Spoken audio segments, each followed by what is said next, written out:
So the bones in our bodies are multifunctional. We need them to give our bodies their shapes. They are also needed as rigid links and mechanical levers.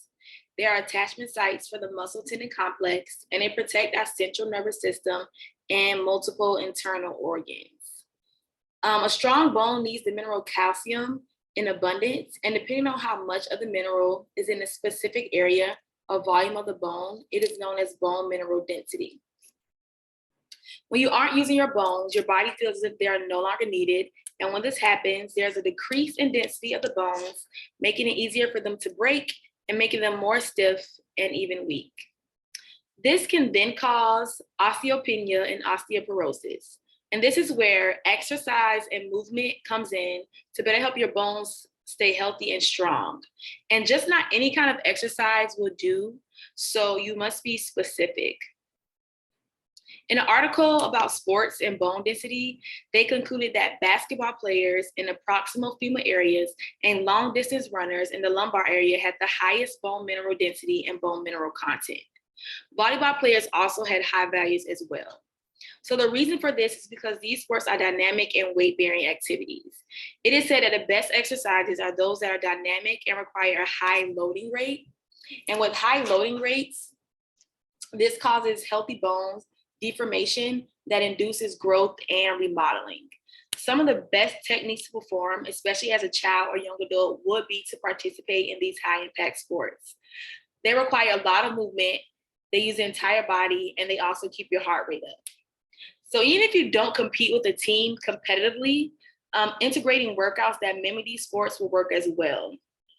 So you movements such as like high knees, karaoke, butt kicks, skips for height, straight leg bounds, walking lunges, and more. Even if you learn a few drills from these sports, this could also be fun just to incorporate in your workouts. Some more weight-bearing exercises that will be good are squats, squat jumps, burpees, and push-ups. And as a person gets older, not only is it harder for density to increase, but it's harder to complete such exercises and movements.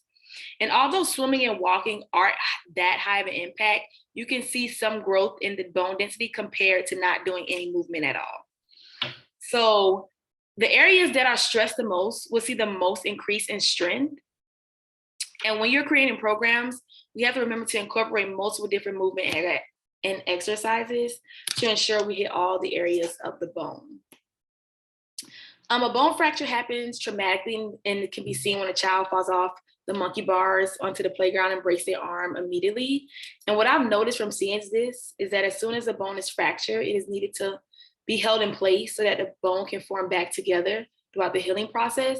And so immediately a cast is put on, causing the child to not able to move that arm at all. And then the arm is completely protected and in a position to gain all of its mobility back.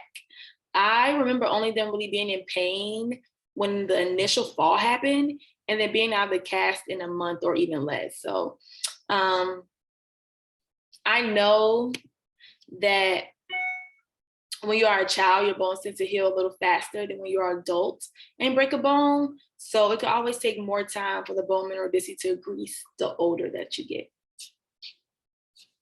Thank you.